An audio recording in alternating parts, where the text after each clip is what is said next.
Hello guys, welcome to my channel the medical sensei. आज का अपना टॉपिक है blood supply of the long bones. ये बहुत इंपॉर्टेंट टॉपिक है क्योंकि यूनिवर्सिटी में ये 5 मार्क्स के लिए पूछा जा सकता है। बहुत इंपॉर्टेंट टॉपिक है। उससे पहले आप लोग टाइप्स ऑफ बोन का वीडियो ज़रूर देख लेना, तो आपको समझ में आ जाएगा कि लॉन्ग बोन कैसा होता है। अभी मैं बताता हूँ अपने को शॉर्ट में। कैसा होता है, सब कुछ ऐसा होता है। Like this is the shaft that is called diaphysis. ठीक है, ये शाफ्ट होता है एक।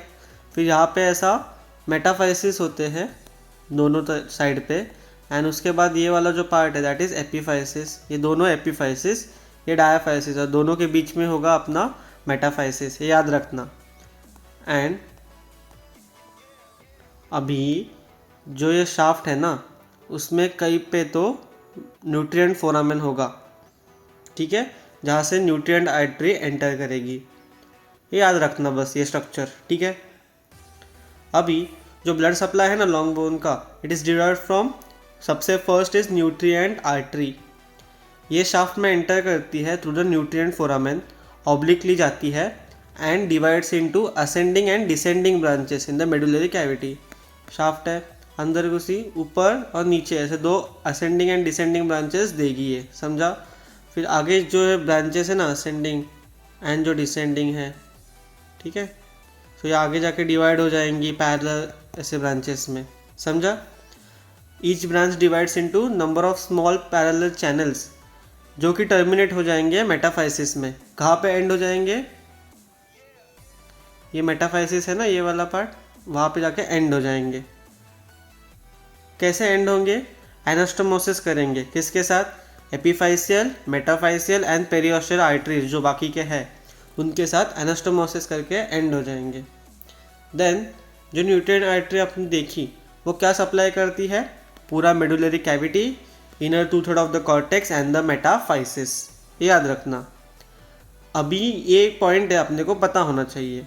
जो न्यूट्रिएंट फोरामेन होता है ना, it is directed away from the growing end of the bone. जो बोन का ग्रोइंग एंड होता है ना, उससे अवे होता है। ये एक जिंगल है याद रखने के लिए। To the elbow I go, from the knee I flee. To the elbow I go, from the knee I flee. अभी जो अपर लिम है अपना, उसमें ग्रोइंग एंड्स कौन से होते हैं, upper end of humerus and lower end of radius and ulna.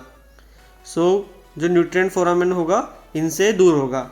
Lower limb में जो लोअर एंड ऑफ फीमर है and upper end of tibia are the growing ends, so इनसे दूर होगा न्यूट्रिएंट फोरामेन।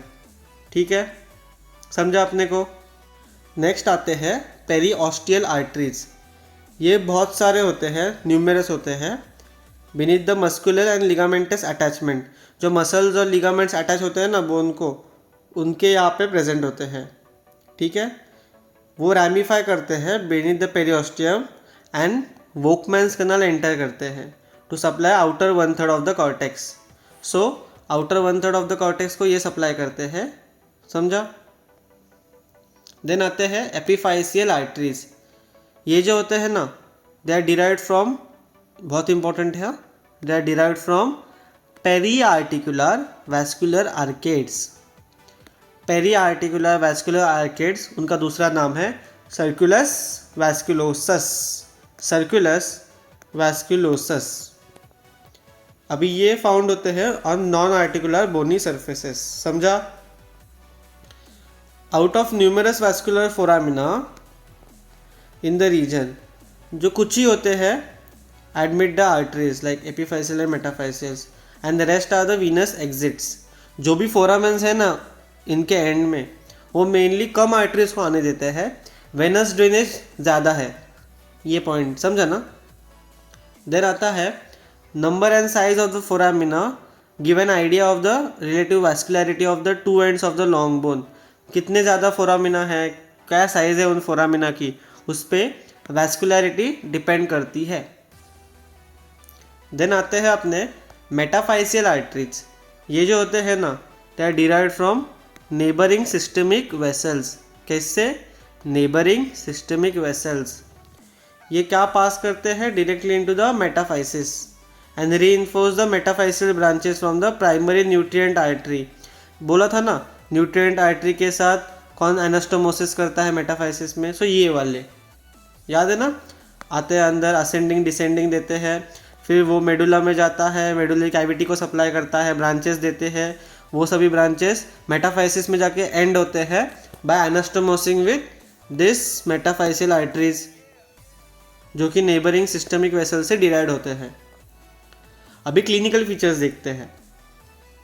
जो मिनिएचर लॉन्ग बोन्स होते हैं ना, मतलब कौन से, जिनके पास बस एक ही एपिफाइसिस है, वो वाले। इन्फेक्शन उनमें begins in the middle of the shaft rather than the metaphysis. जो शाफ्ट का मिडल पार्ट है वहाँ पे होता है इन्फेक्शन, क्योंकि जो न्यूट्रिएंट आर्टरी होती है ना, that breaks up into a plexus immediately upon reaching the medullary cavity.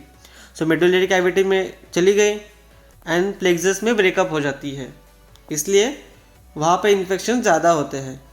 Then जो एडल्ट्स होते हैं ना, हम सब लोग, chances of infection are minimise because the nutrient artery is replace by periosteal vessels. जो मैंने बोला था पेरियोस्टियल वेसल्स, उससे रिप्लेस हो जाती है, तो चांसेस कम है इन्फेक्शन के। समझा अपने को? सो यही था all about the blood supply of the long bone. ये बहुत इंपॉर्टेंट क्वेश्चन है, अपने को ये पता होना ही चाहिए। 2-3 बार वीडियो देखो, एक बार देखिए अपने को समझ में आ जाएगा, फिर भी आपकी तसल्ली के लिए एक और बार वीडियो देखना। अगर आपको ये वीडियो पसंद आया तो वीडियो को लाइक ज़रूर करना। कुछ भी डाउट होगा कमेंट सेक्शन में ज़रूर बताना। सो मिलते हैं हम अगले लेक्चर में, तब तक ये टॉपिक अच्छे से रिवाइज करके आना। Thank you.